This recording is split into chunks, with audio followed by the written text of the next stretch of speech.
On this episode of China Uncensored, foods you must try if you visit China.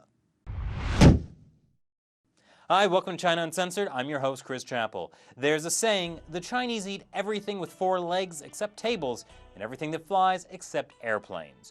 Though I'm pretty sure helicopters are also not on the menu.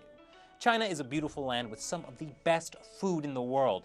Well, that is except when the land is horribly polluted and you find yourself with a plate of glow-in-the-dark pork. But we've talked about all that stuff before. Today, I want to focus on something good. I'm giving you my list of authentic Chinese food you must try if you go to China. And these are going to be safe for you less adventurous eaters out there. I'm not going to send you off to have dog hot pot. China's big, so the food is really different from place to place. These aren't things you can get in just any Chinese restaurant in the United States. So, are you hungry? Here we go. Number 7, General Tso's chicken. Oh, just kidding. General Tso's chicken is not authentic Chinese food. It was actually first made in... It's actually the opposite of KFC. General Tso's chicken is named after a real Chinese general who didn't make chicken. Colonel Sanders is a fake colonel who did make the chicken.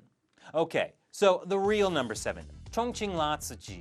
This is a specialty chicken dish from Chongqing and trademark of Sichuan cuisine because it's spicy. Sichuan food isn't just spicy. They have several different kinds of spicy, often all in the same dish. So Chongqing Lotsa Chi isn't just hot, it's also numbing spicy. And it's all because of this little guy, the Sichuan peppercorn.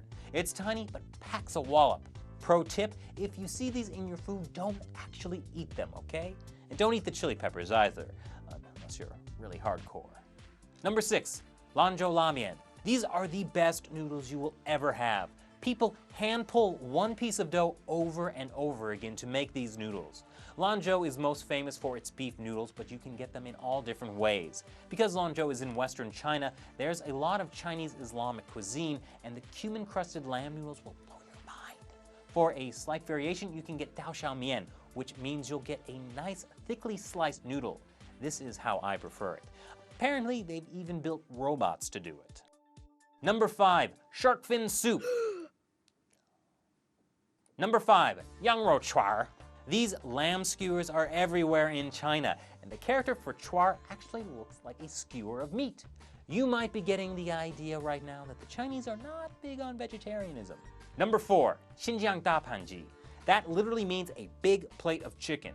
It's kind of chicken stew popular with the Uyghur Muslims in Xinjiang.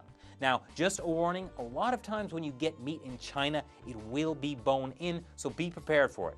Also, everything is usually already cut up into bite-sized bits, so they're easy to handle with chopsticks. Start practicing. Number 3, Tibetan Momos. This is basically the Tibetan dumpling. Since Tibet is a harsh mountainous region, not a lot grows there, so the people eat a lot of meat. That's one of the reasons why Tibetan Buddhists aren't vegetarian. Yak or water buffalo is pretty typical. The best momos are usually juicy because Tibetans prefer using fatty meat. Actually, one thing I've learned is that all throughout China, they're believers in leaving fat on the meat because fat is flavor. Why is it that we in the US always try to cut fat out of our diet and yet we're the ones with an obesity epidemic? Number 2, Songshu Guiyu.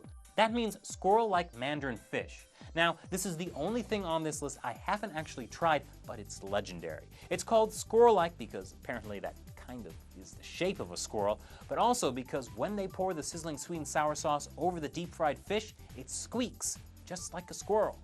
And now, number 1, Dong Po Rou. This is my favorite dish. It's just a nice fatty piece of pork belly stewed in soy sauce. It's named after the Song Dynasty poet and foodie Su Shi.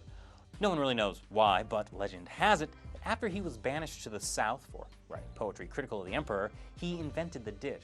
Since he lived on a farm called Eastern Slope or Dong Po, he uses it as a literary pseudonym, so you may have heard of him as Su Dong Po, and the dish has been associated with him ever since. But now, here's something you've probably never thought about. What do they eat for breakfast in China? It sure ain't cornflakes. Usually it's warm, savory dishes like noodles or dumplings, so be prepared for that. Besides dim sum, here are a few things you might want to look for. Jianbing, that's basically an egg pancake or crepe. You'll also see a ton of tea eggs, eggs that have basically been steeped in tea and soy sauce. Now if you see one of these, be careful. These are called youtiaos or oil sticks. They are not like donuts. They aren't sweet, just very oily. They're pretty good in their own right, but not when you're expecting a donut. Then there's tofu now, a gelled tofu that can be either savory or served cold and sweet. But the most important breakfast dish you need to know about is congee, a rice gruel that is very nutritious and healthy. The rice is basically cooked until it breaks down into a thick porridge. It can be served plain or with veggies, eggs, or meat. One thing that did not make my list was Peking duck, just because I assume most of you have already heard of it and would know that if you're in China, you should eat some Peking duck. There are also other fantastic snacks you'll see all around China that you should try, like Tong Po Rou, candied hawthorn fruits, and Beijing makes an excellent yogurt drink called Squirrellike. Now, this list was by no means comprehensive. There's a lot of great food out there for you to discover and experience yourself, but I just wanted to give you a place to start. Oh, and one more thing. Even the fast food chains have a different menu, so give Pizza Hut's hot dog stuffed crust tempura, shrimp, and mayonnaise pie a try. Tell me how it is. What's that? Delivery. Why, if it isn't a plate of Dong Po Rou, made by my friends over at FoodEase Tv. Clever name, huh? If you follow this link, they'll teach you how to make your very own plate of Dong Po Rou. And believe me, you're gonna want to. So, what's your favorite Chinese dish? Leave your comments below, or you can follow me on the Facebook and Twitter page. Once again, a big thank you to my friends at FoodEase TV. Check out their channel, they'll teach you how to make some delicious dishes. Thanks for watching this episode of China Uncensored. I'm Chris Chappell. See you next time.